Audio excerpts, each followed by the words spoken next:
Welcome back to the deep dive. We're jumping straight into a subject that affects pretty much anyone who uses a computer or a phone.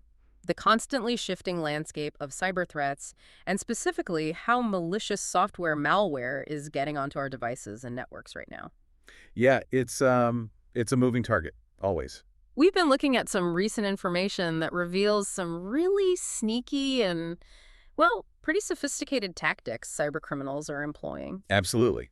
And understanding these new tricks is just, well, it's essential to staying safe in this increasingly digital world we live in. And the scale we're talking about, Yeah. it's huge, right? Oh, the numbers are frankly hard to wrap your head around. We're seeing estimates of like over 1 billion malicious programs and potentially unwanted applications just floating around out there. 1 billion. Wow. And threat actors aren't resting. Just last year, they were pumping out an average of over 200,000 unique malware scripts every single day. Every day. That feels less like a constant threat and more like a, I don't know, a relentless flood.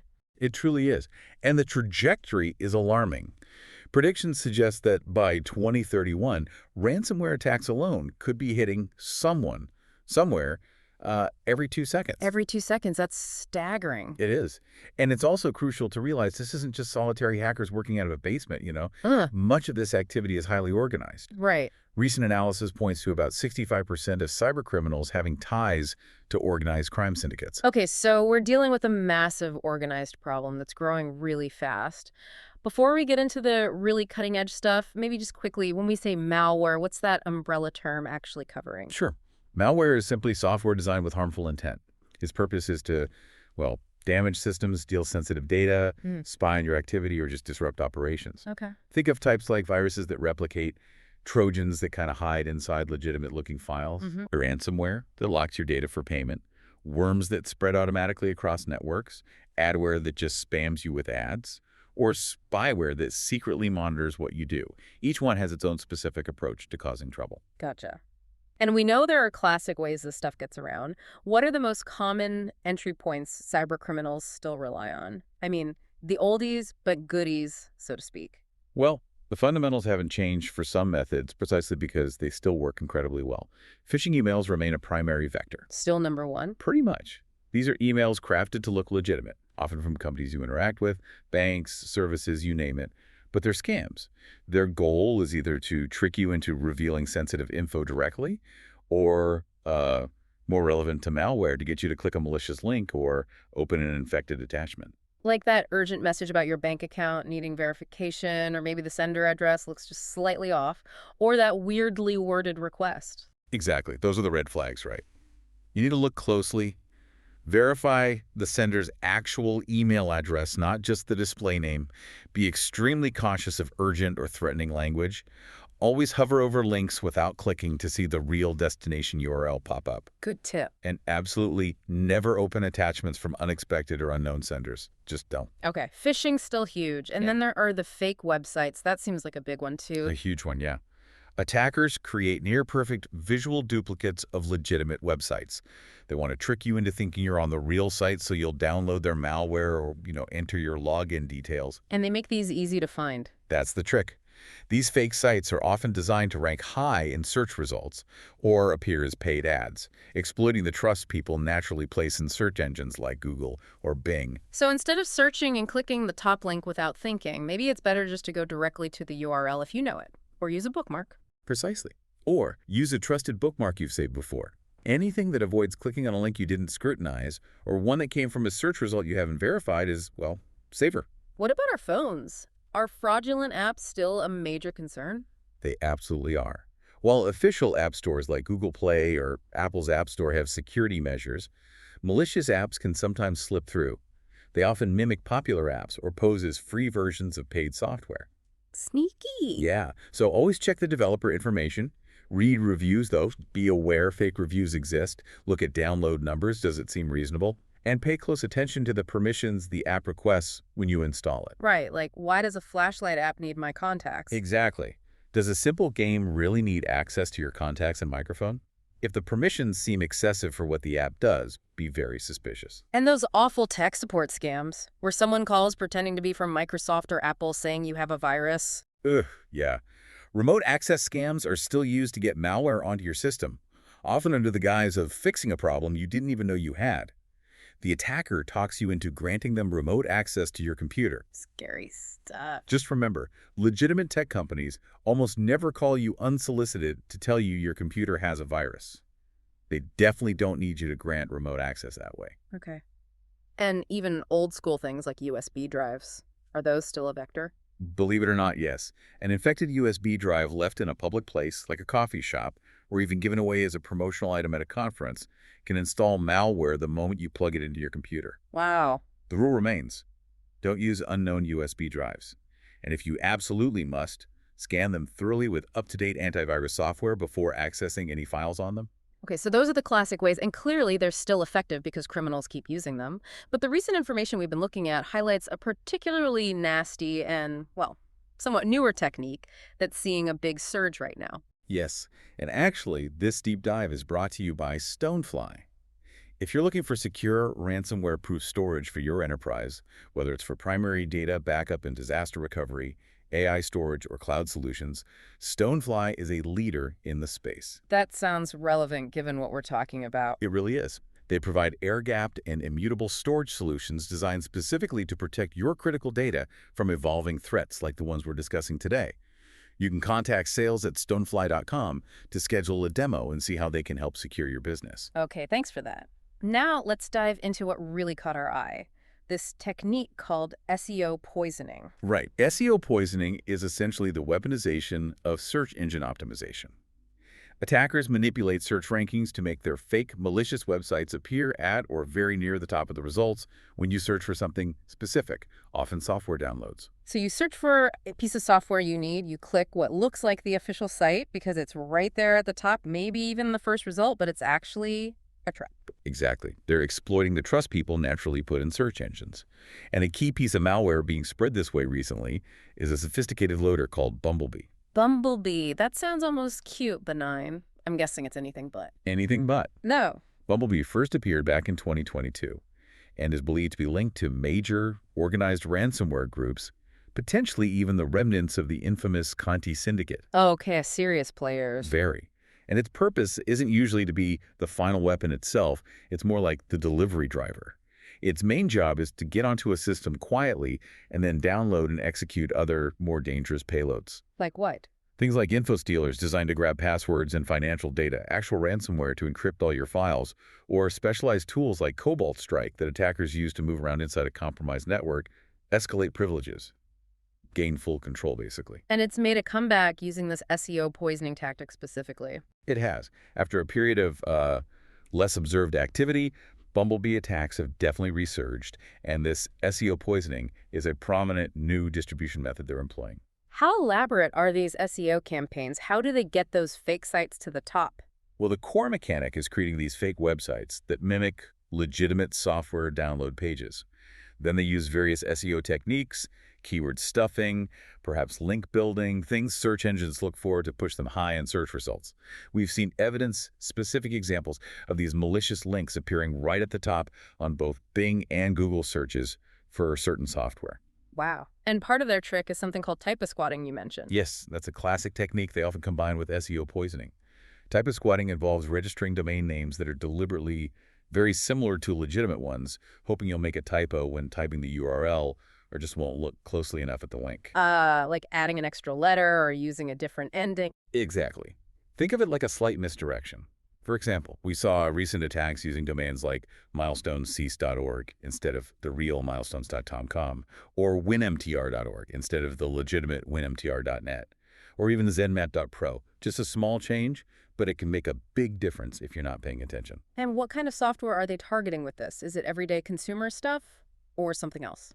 This is where it gets particularly interesting and, frankly, alarming. While they've certainly targeted common software before, these recent campaigns we've looked at are focusing on less well-known tools, specifically ones often used by IT professionals, system administrators, network engineers. Really? Like what kind of tools? We've seen reports targeting software like WinMTR, which is a network diagnostic tool, Milestone XProtect, used for video management systems like security cameras, Zenmap, which is a graphical interface for the Nmap network scanner, and RVTools, a popular utility for managing VMware virtual environments. Okay, why zero in on tools used by IT staff? That feels very strategic. It's incredibly strategic. Think about it. Many of these tools require administrative privileges to install and run properly on a machine. Right. You need higher access. Exactly. So by targeting and compromising a system used by an IT professional, someone who likely has that elevated access and knows the network infrastructure, the attackers are essentially gaining a skeleton key. Ah. Getting a foothold on that kind of machine makes it much, much easier for them to move laterally across the entire corporate network, access sensitive systems like domain controllers or databases, and ultimately deploy high-impact attacks like ransomware across the whole organization. It's hitting a high-value target. So let's walk through it. I'm an IT admin. Maybe I need WinMTR for some network troubleshooting. I search for it. I see a link at the top. Looks official. I click it. What happens when I get to that fake page? Right. Well, the fake sites are quite clever in how they operate. If you were just to type the fake URL directly into your browser, you might see some generic content, maybe even like an AI-generated blog post or something bland, probably as a cover. But if you arrive there by clicking a link from a search engine result, because the attacker server can often tell your referral source, it knows you came looking for a specific download. So the site often presents a nearly identical visual clone of the real software's download page. Looks totally legit. Okay, scary. Then I click the download button on this fake clone site. What am I actually downloading? Is it just malware or? You're downloading what we call a Trojanized installer. It might be a common type like an MSI file, a standard Windows installer package. These installers are designed to look exactly like the real thing, and here's the really sneaky part. In some cases, they might even actually install the legitimate software you were looking for. Oh, so it seems like it worked. Right. You get the tool you wanted. But crucially, hidden within that installer package, they also contain and execute malicious components. What kind of hidden components are we talking about? We've seen examples mentioned in the reports, like a specific malicious dynamic link library, a DLL file, often named something common or deceptive, like version.dll. And sometimes they use an outdated but still legitimate executable file, like one called icar-d.exe, as part of the process to load the malware. How does that actually run the malware? Using these seemingly normal files, it sounds complicated. It often involves a technique called DLL sideloading. Think of it this way.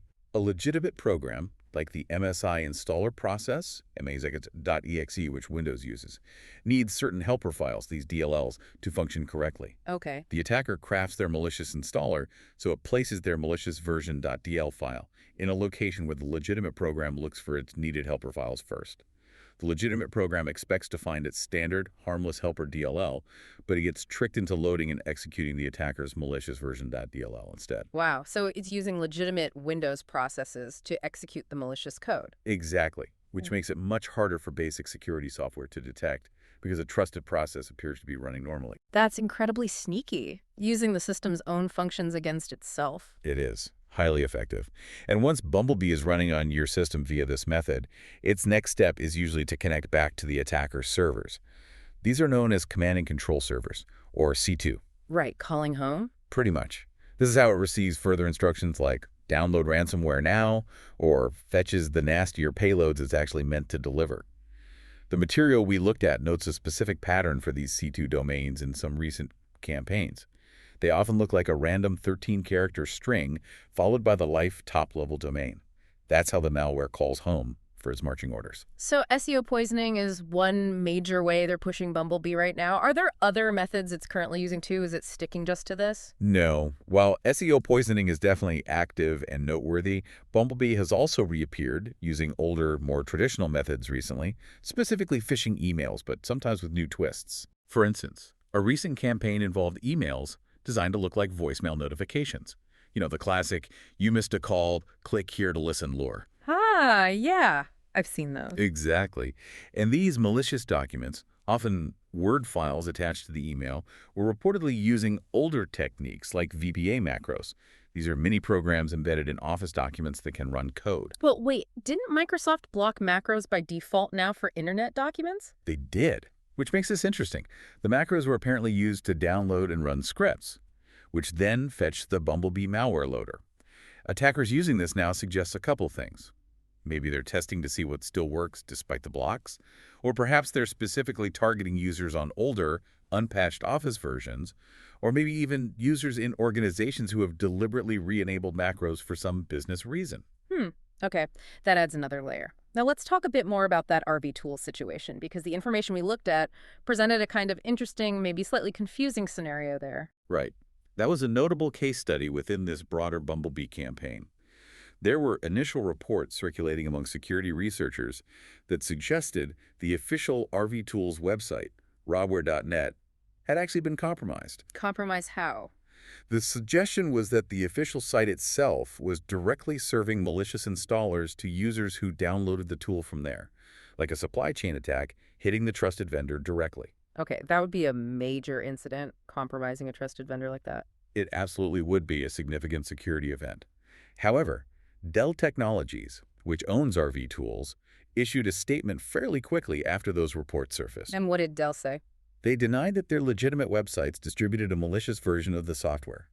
They stated very clearly that the malicious downloads users encountered came from fake, typosquatted domains like rvtools.org instead of .net or .com, which were mimicking their official sites as part of the SEO poisoning campaign. So Dell is saying the malware definitely came from the fake sites, the ones using typosquatting and SEO poisoning, not from their official download server being compromised to serve malware itself. Correct. That's Dell's position. They also confirmed that their legitimate RVTools sites, robware.net and rvtools.com, were taken offline temporarily around that time. But they attributed this downtime to denial of service attacks.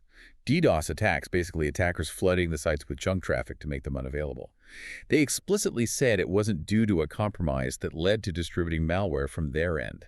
Okay, so we have on one hand some security researchers observing what they believed was the official site serving a malicious file, at least temporarily. And on the other hand, we have Dell stating their official sites were offline due to DDoS and that the malware exclusively came from fake sites using typosquatting. This really highlights the confusion, the fog of war that can happen in the heat of the moment during an active campaign, doesn't it? It absolutely does. And for a regular user or even an IT admin just trying to download the software they need for their job, how are they supposed to navigate that conflicting information in real time? It's really challenging. Yeah. But I think regardless of whether the official site was briefly compromised, as some observed, or if the issue was solely with the fake sites and DDoS attacks knocking the real ones offline, the undeniable takeaway from all the material is this. Threat actors were actively leveraging the RVTools name. They were using typosquatted domains like .org in these sophisticated SEO poisoning campaigns specifically to spread Bumblebee malware. Right. And the fact that the official sites were unavailable for a period and even posted warnings about unofficial downloads when they came back up would naturally push users searching for the software towards those potentially malicious fake sites that were ranking high in search results at the time. Which is exactly what the attackers want. Create confusion, make the real source unavailable, and funnel people to the trap. Precisely. It's often a multi-pronged attack, exploiting trust in search engines, minor user errors like typos or not checking URLs, and even the temporary unavailability of legitimate resources. It's quite sophisticated. So, taking all of this in the sheer scale of malware, the organization behind it, the sneakiness of SEO poisoning, the Bumblebee loader targeting specific IT tools, why should someone listening right now, maybe not an IT admin, care deeply about this specific campaign? You should care, because these tactics aren't just theoretical concepts. They are actively being used right now to get potent malware onto systems. It means you simply cannot blindly trust the first few links in a search result anymore, even for seemingly innocuous software downloads. Even if it looks like the official site. Especially then.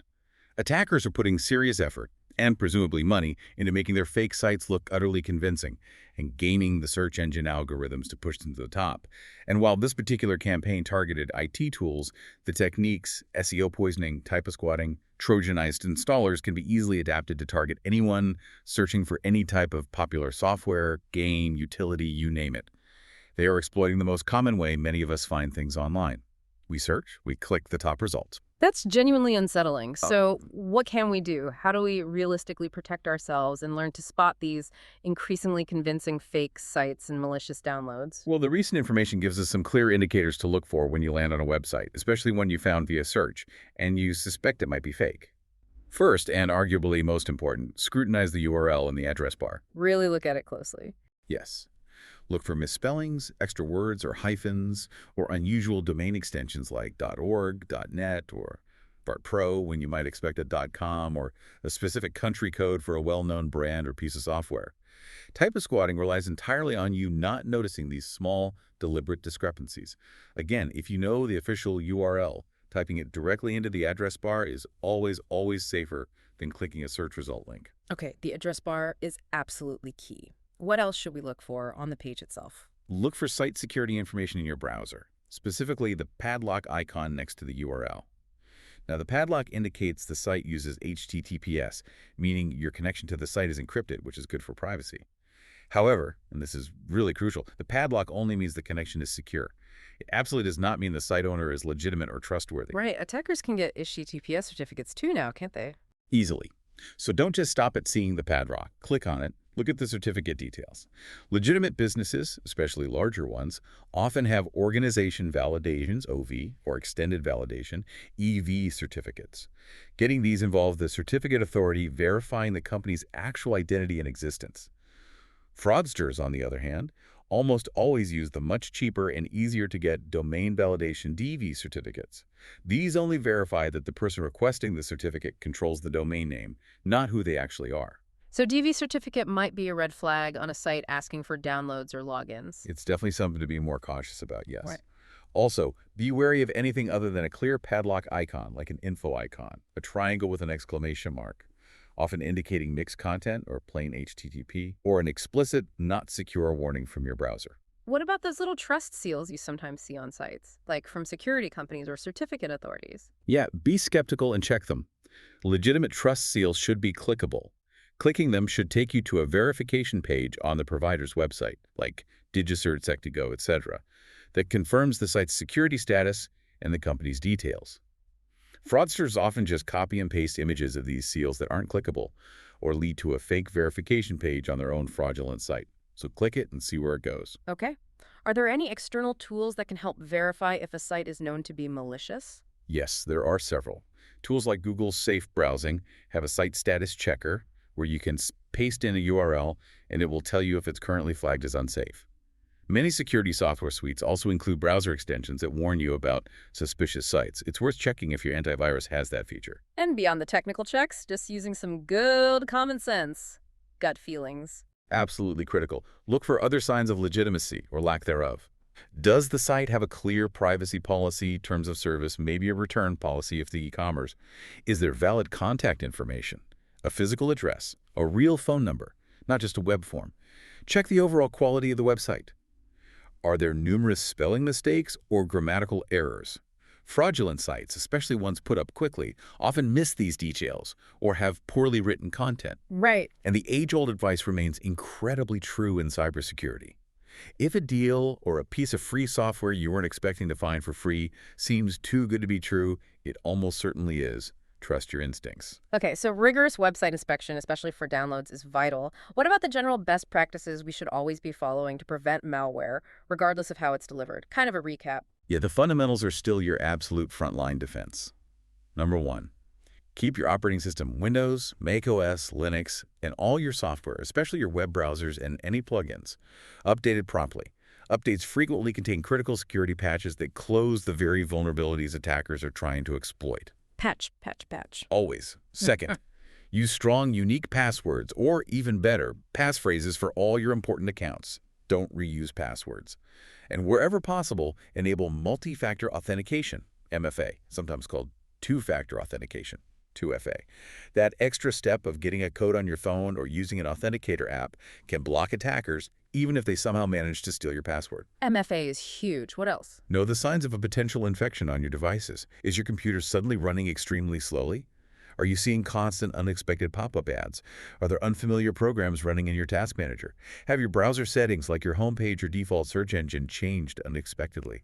Or maybe your antivirus software has suddenly been disabled without you doing it. These can all be warning signs. And don't forget scanning external devices, like those USBs we talked about. Absolutely. Scan any external drives or USB sticks with your security software before you open any files on them. Be highly skeptical of any unsolicited request, whether it's by email, phone, or pop-up asking you to install software, click a link, or grant remote access to your computer, especially if it comes from someone you don't know who contacted you out of the blue. What about phones? We mentioned apps. Right. Remember, your mobile devices aren't immune. Malware exists for Android and iOS too, though Android tends to be more open if you install apps from outside the official Google Play Store. Pay close attention to the permissions apps request when you install or update them. Limit permissions to only what's necessary for the app to function. And the absolute must-have piece of software. Antivirus or anti-malware software. You need reliable security software installed and running on all your devices, your computers, and your phones and tablets. And critically, keep that security software updated so it has the latest threat definitions to recognize new malware like Bumblebee. Avoid installing software from unofficial vendors, random download sites, or by clicking suspicious ads or links in emails or on websites. And for businesses listening, For organizations, it's about layers. On top of user education and endpoint security, implementing things like network intrusion detection systems, IDS, robust firewalls configured properly, email security gateways that actively scan attachments and links before they reach users, and continuous network monitoring are all crucial layers of defense. so it really sounds like combining careful vigilance, really paying attention to URLs, downloads, requests with these fundamental security practices is the only reliable way forward. It really is. Because if something feels even slightly off, that search result looks weird, the website URL isn't quite right, the download process seems unusual, that email request is unexpected, Yeah. you have to trust that feeling. Do not enter sensitive information. Do not install the software. What should you do if you find a suspicious site? Report it if you can. Report it to Google Safe Browsing. Report it to the company being impersonated. Report it through your browser's reporting features. You'll be helping others avoid the same trap. And if you suspect you might already be infected, Yeah, what then? run a full, deep scan with your updated antivirus software immediately. Disconnect the device from the network if possible to prevent spreading. In severe cases, especially for critical systems or if ransomware is involved, you might need to consider more drastic measures like wiping the hard drive and restoring from a known good backup, or even completely re-imaging the device, which underscores why having current, clean, and ideally offline or immutable backups is so critical. This deep dive has really opened my eyes again to just how sophisticated and adaptable these attackers are getting, especially with weaponizing something as common and trusted as search engine results, and then specifically targeting users like IT staff who might hold the keys to the kingdom, so to speak. Yeah. It really underscores that staying informed and incredibly vigilant isn't just a recommendation anymore. It feels essential for survival online because it seems like attackers are fundamentally relying on us, the users, to be complacent or maybe just too busy or distracted to notice the anomalies. That's the core challenge we all face in the digital world, isn't it? And it leaves us with a significant question to perhaps ponder. Given how easily search results can be manipulated, as we've discussed, and how utterly convincing these fake sites can look, how much can we truly trust the everyday digital pathways we use constantly to find and download the tools and information we need? And maybe more personally, what habits do you need to change to navigate this evolving landscape safely moving forward? That is a powerful thought to sit with. And as we finish up, just a reminder that protecting your valuable data, your company's data, from ransomware and other devastating attacks often delivered by exactly this kind of malware we've talked about, is absolutely critical. It is, and for robust enterprise storage solutions that are actually built for security and resilience, including things like air-gapped and immutable storage, which are specifically designed to thwart ransomware attacks. Remember, this deep dive was supported by Stonefly. They are leaders in secure storage, backup, DR, and AI solutions. You can learn more and schedule a demo by contacting sales@stonefly.com. Stay safe out there, everyone. Be vigilant, and we'll connect with you next time on The Deep Dive.